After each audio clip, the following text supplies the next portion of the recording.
This kitchen that I recently remodeled has sparked a philosophical debate between me and my coworkers.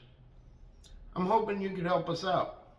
The question is perfection perfect?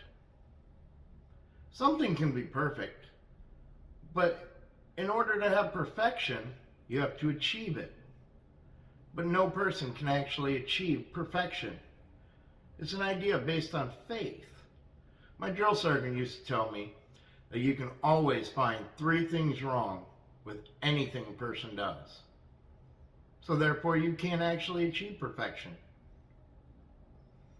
The cupboards behind me, they're perfectly installed, but they haven't achieved perfection.